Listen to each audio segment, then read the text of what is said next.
Focus stacking seems to be all the rage these days, but I'm not a big fan. I'm going to tell you why. Welcome to Grant Takes Pictures. I'm Grant, and I take pictures.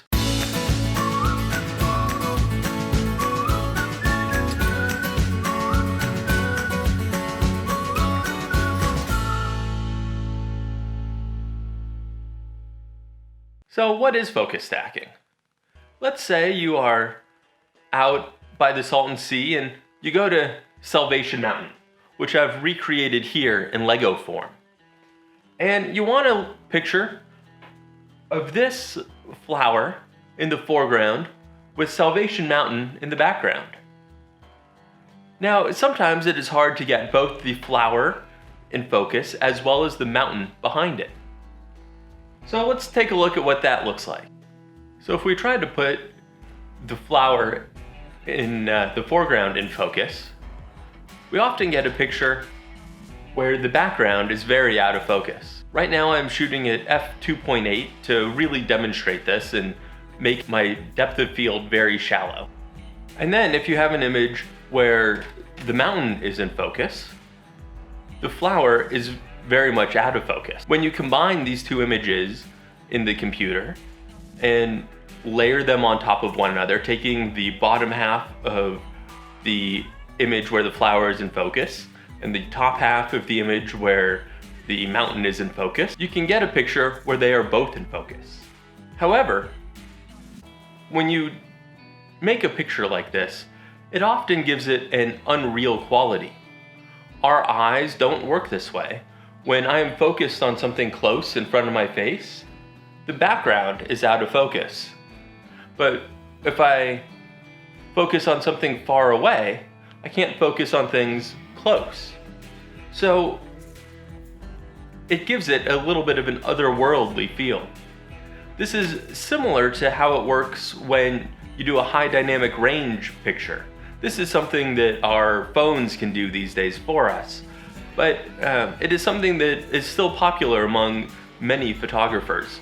And you can tell when these pictures are shown that there's something just a little bit off about them, that it is not how you picture a scene in real life.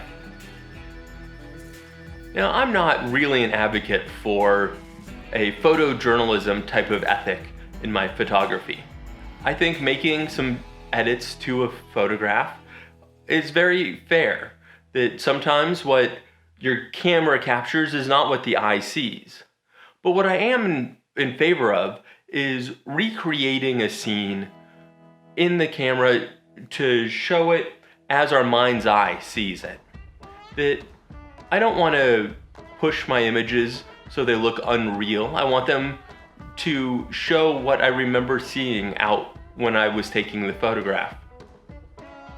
Too often, we photographers can use these tools to push our photographs into a dreamlike, unreal state, whether it is doing HDR images or focus stacking or many other things we can do to change our images. What I like to do, and other photographers can do something different if they wish, but what I like to do is have my photographs really represent what I remember seeing while I was out in the field. And one way I can do this, instead of doing focus stacking, is simply by shrinking down my aperture. So as I said, I was taking this photo at f2.8. If I change this photograph to be taken at f22, which is the other extreme that my lens can go, and really shrink down that aperture as small as it can go, while at the same time increasing my length of exposure so I can get enough lens in the light, so I can get enough light in the lens. So now I'm at 2.5 seconds instead of 1/30th of a second. And once again, I'm focusing it on my flower and not the background. But what you get is a picture where the mountain in the background is much more in focus than it was down at f2.8. And in this way, you can recreate the type of look you get when you focus stack without the image looking unreal. So next time you are out taking a picture and you think you need to do focus stacking, try instead to shrink down that aperture, raise up that number, and see what you can get by not focus stacking at all. Now, unfortunately, I'm not actually at Salvation Mountain, but I have been there before, so enjoy these few pictures of Salvation Mountain, from many, many years ago.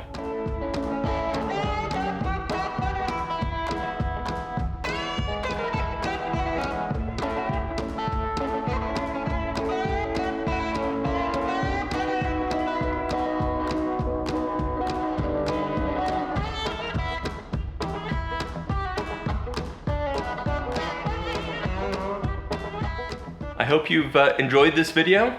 Next week I will be bringing you another video of Legos recreating the outdoors, talking a little bit more about different ways we can take our photographs and trying to show what we see out there in the field. Until next week, have a great time.